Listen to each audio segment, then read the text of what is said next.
여러분 안녕하십니까? 포항 MBC 뉴스입니다. 밤사이 경북 동해안 지역에 소나기가 쏟아졌는데요. 오늘은 별다른 비 소식 없이 낮 기온도 20도 선에 머물며 선선하겠습니다. 조주경 기상캐스터입니다. 밤사이에 짧고 강한 소나기가 쏟아졌습니다. 어제부터 경북 동해안 지역에는 5mm 안팎의 비가 내렸는데요. 현재는 충남 지역과 경북 북부 일부 지역에 국지적으로 비구름이 발달해 있는 상태입니다. 우리 지역은 오늘 비 소식이 없이 전국 대부분 지역에 소나기가 내릴 전망인데요. 낮 최고 기온이 20도 안팎에 머물면서 비교적 선선한 날씨가 이어지겠습니다. 이어서 자세한 지역별 날씨 보겠습니다. 아침 기온은 16도에서 17도로 출발하고 있습니다. 한낮 기온은 울진이 20도, 포항 21도, 경주와 영덕 22도에 머물면서 어제보다 조금 선선하겠습니다. 울릉도와 독도의 아침 기온은 16도에서 18도 분포로 출발하고 있습니다. 한낮 기온은 울릉도와 독도 20도 선에 머물겠습니다. 동해 바다의 물결은 0.5에서 최고 1.5m로 비교적 잔잔하게 일겠습니다. 우리 지역은 주 후반까지 계속해서 흐린 하늘이 자주 드러나겠고요. 다가오는 주말에는 맑고 쾌청한 날씨가 이어지겠습니다. 날씨였습니다. 생활쓰레기 수거 청소차가 압축식으로 대부분 바뀌고 있지만 이 경주시 6개 지역에서는 불편한 덤프트럭 형태의 청소차가 여전히 운영되고 있습니다. 환경미화원들이 무거운 쓰레기 봉투를 3, 4m 높이의 트럭 위로 던져 올려야 하는데 과중한 노동 강도에 시달리고 있습니다. 김용일 기자가 보도합니다. 생활쓰레기 청소차 위로 환경미화원이 쓰레기 봉투를 힘껏 던져 올립니다. 덤프트럭 형태인 청소차의 높이만 3, 4m에 달하고 새벽부터 대여섯 시간 동안 수백 개의 쓰레기 봉투를 던져 올리다 보면 녹초가 됩니다. 저보다 이제 키가 높이 있기 때문에 좀 무거운 물건을 이제 위로 올렸을 때는 상당히 몸에 무리도 많이 가는. 더구나 쓰레기 봉투에 위험한 내용물도 많아 던지며 주고받는 과정에 비닐이 찢어져 다치는 경우도 자주 발생하고 있습니다. 그 안에 내용물에 따라서도 굉장히 위험 요소가 굉장히 많습니다. 올리는 가운데 찢어지면서 못이 떨어진다든지 유리 조각이 떨어진다든지 무게 자체도 굉장합니다. 생활쓰레기 수거차는 대부분 압축식으로 바꿨는데 경주시 6개 면지역에서는 여전히 불편한 덤프트럭이 운영되고 있습니다. 하지만 시가지에서 운영 중인 압축형 청소차도 위험하기는 마찬가지. 불법 설치된 발판 위에 아슬아슬하게 매달려 이동하고 쓰레기 봉투를 바쁘게 옮겨 싣고 매달리는 위험한 상황이 반복되고 있습니다. 열악한 작업 환경 속에서 경주시 환경미화원의 산업재해는 지난 4년 동안 27건이나 발생했습니다. 환경미화원들의 인원이 부족하다 보니까 혼자 일하다가 다치거나 적합한 청소 차량이 지원되지 않다 보니 산업재해가 많이 일어나고 있습니다. 시의회에서도 경주시의 안이한 행정에 대한 비판의 목소리가 나왔습니다. 근골격계 질환 및 낙하 등 산업재해 위험이 매우 큰 상황이어서 환경미화원들의 압축 차량 도입을 수년간 지속적으로 요구하고 있는 상황입니다. 경주시는 2, 3년 내로 문제가 된 덤프트럭을 압축식 청소차로 모두 교체하겠다고 밝혔습니다. 내부 연한별로 하면 한 6년 정도 걸립니다. 하지만 올 추경에 한 대 구입하고 내년 후년에 해서 3년 안에, 2년 안에 전원 전량 압축 차량으로 교체가 될 수 있도록 하겠습니다. 또 경주시는 대체 인력 부족으로 환경미화원이 홀로 근무하는 문제에 대해 인원 충원과 적절한 업무 조정을 통해 문제를 해결하겠다고 밝혔습니다. MBC 뉴스 김형일입니다. 과수 화상병 예방과 확산 방지를 위해 도내 모든 사과 재배 농가에 예방 약재가 공급됩니다. 경상북도는 예비비 44억 원을 편성해 울릉군을 제외한 도내 22개 시군 사과밭 2만 2천 헥타르에 예방 약재를 긴급 지원하기로 했습니다. 농정당국은 개화기 이후 6, 7월이 과수 화상병 발생이 가장 많은 시기고 특히 올해는 잦은 강우로 세균 확산도 우려돼 긴급 조치에 나섰다고 설명했습니다. 코로나19가 안정세를 보이고 거리 두기도 곧 완화되면 경기가 조금씩 나아질 것으로 보입니다.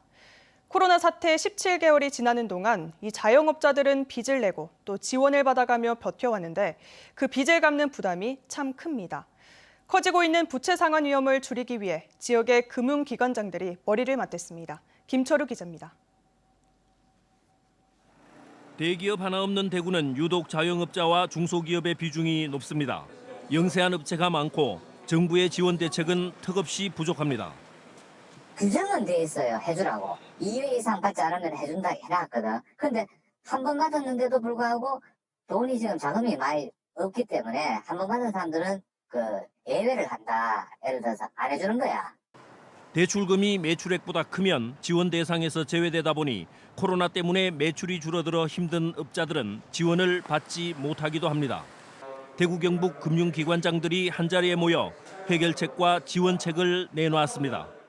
코로나 때문에 소상공인들이 매출액이 대부분이 줄어 있기 때문에 매출액보다는 신용 등급을 평가를 해가지고 그 신용 등급에 의해서 추가의 신용을 할 수 있으면 해주는 그런 제도를 하는 것이 지금 현실에는 좀 더 부합하지 않느냐. 하지만 신용도만 따지면 상대적으로 지원금이 더 아쉬운 저소득층 업자들이 추가 대출을 받지 못하게 됩니다. 이런 부분들에 대한 평준화도 필요할 뿐만 아니라 저소득층의 상환 기간을 연장해 주는 방법 등 여러 가지 상황 등이 차주들 특성에 맞게 고려되어야 된다고 생각하고 있습니다.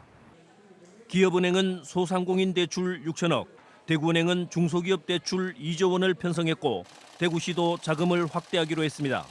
신용보증재단에다가 280억 정도를 출연할 수 있는 대책을 마련하고 또 경영안정자금 한 4천억 준비해서 그간에 대출 받지 못했거나 또 더 필요한 자영업자들에게 대출을 할 수 있도록 그렇게 하겠습니다. 중소기업들과 자영업자들이 존속해야 지역 경제도 회복할 수 있는 만큼 특화된 지원이 어느 때보다 절실합니다. MBC 뉴스 김철우입니다. 올해 독도 방문객이 크게 늘고 있습니다. 울릉군 독도관리사무소에 따르면 올 들어 이달 10일까지 독도를 방문한 사람은 4만 1,500여 명으로 지난해 같은 기간보다 2배가량 늘었고 특히 4월에 1만 1,000여 명, 5월에는 2만 명을 넘었습니다. 지난해 코로나19로 방문객이 급감한 기저효과도 있지만 올해는 해외여행 제한과 거리두기 완화, 일본의 도쿄올림픽 독도 영토 표기에 따른 국민적 공분이 독도에 대한 관심으로 이어졌기 때문으로 풀이됩니다. 울진 옛길을 관광 자원화하기 위한 연구 용역 중간 보고회가 열렸습니다. 대구 한의대학교 산학협력단은 고초령과 구주령, 11령 옛길을 직접 답사하면서 트레킹 코스 개발, 방문자 지원센터 건립 등을 제안했습니다.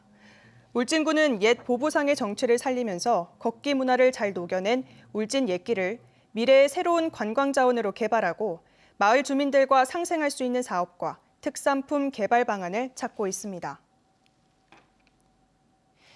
대구시의 업무를 위탁받아 운영하는 기관이 40여 곳이 있습니다.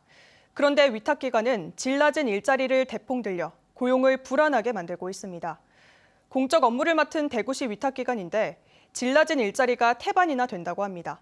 양건희 기자가 보도합니다. 대구 디지털산업진흥원 DIP는 대구시에서 위탁받은 정보통신기술과 소프트웨어 관련 기업 유치 지원 사업을 합니다. 업무를 위해 건물 2개도 함께 위탁받아 운영하고 있습니다. 그런데 DIP 고용 형태는 2년 미만 계약직과 간접 고용이 39명입니다. 총원 대비 정규직은 절반에 불과합니다. 이제 무기계약직을 전화를 하나 안 하나 그거를 이제 해결을 하고 있거든요. 전통시장 지원 업무를 위탁받은 대구시 상인연합회의 고용 사정은 더욱 열악합니다. 대구시 상인연합회는 대구시 소유인 상인회관을 위탁받고 지난해만 3,600여만 원 지원금도 받았지만 직원 3명 모두 2년 미만 계약직입니다. 시 지원금이 많다고 위탁기관의 고용질이 높진 않았습니다. 대구 경북 정보공개센터가 위탁기관 48곳을 분석한 결과 예산 지원 규모 상위 10곳 중 8곳의 정규직 비율이 30%대 이하였습니다. 대구시와 위탁기관이 체결하는 협약서를 보면 노동자 고용 승계 비율이 80% 이상이어야 하고 이를 어기면 재위탁을 하지 않을 수 있다고 나와 있습니다. 그러나 협약서 상일 뿐 현실은 전혀 다릅니다. 48개 기관 총 노동자는 908명, 정규직과 무기계약직은 57.4%에 그쳤습니다. 나머지 42.6%는 고용 불안을 겪는 계약직과 간접 고용이었습니다. 위탁 기간이 끝나고 다시 협약할 때 노동자 절반은 다시 고용되지 않는 상황이지만 같은 기관의 업무 위탁은 반복되고 있습니다. 정규직 없이 계약직과 간접 고용 형태로만 운영하는 위탁기관도 16곳에 이르는 것으로 나타났습니다. 고용 승계 비율이 위탁 운영기관 평가에 제대로 반영되지 않기 때문입니다. 공적 기능을 수행하기 위해 건립된 대구시 소유 건물을 운영하는 위탁기관의 종사자들이 고용이 안정되지 않는다면 그 설립 목적을 수행하는 종사자들의 전문성이 약화될 것은 뻔하지 않습니까? 위탁기관 종사자들은 대구시가 위탁한 공적 업무를 하면서도 말뿐인 고용 승계에 고용 불안에 시달리고 있습니다. MBC 뉴스 양관입니다. 이달 말부터 도내 중소기업 근로자가 경북사랑 내일채용공제에 가입해 5년간 월 10만 원을 납입하면 만기 시에 2,100만 원의 목돈을 지급받습니다. 경북도와 중소벤처기업진흥공단은 내일채용공제를 지역 실정에 맞춰 지원하기로 하고 어제 업무 협약을 했습니다. 내일채용공제는 중소기업 사업주와 근로자가 공동으로 공제 부금을 5년간 적립해 근로자에게 성과 보상금을 지급하는 제도로 매월 근로자가 10만 원, 기업 14만 원, 경북도가 10만 원을 각각 적립하면 5년 후 근로자가 2,100만 원을 지급받게 됩니다. 행정안전부는 장마철을 앞두고 적은 비용으로 실질적인 보상을 받을 수 있는 풍수해보험 가입을 당부했습니다.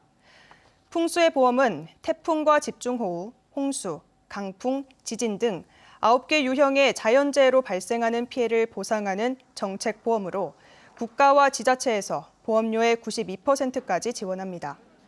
가입자가 부담하는 연간 보험료는 지역과 면적, 보상 한도 등에 따라 다르지만 90% 보장형을 기준으로 80제곱미터인 주택은 16,000원, 1000제곱미터 규모 온실은 10만 2천원, 상가는 보상 한도 1억 원을 기준으로 3만 8천원 수준입니다.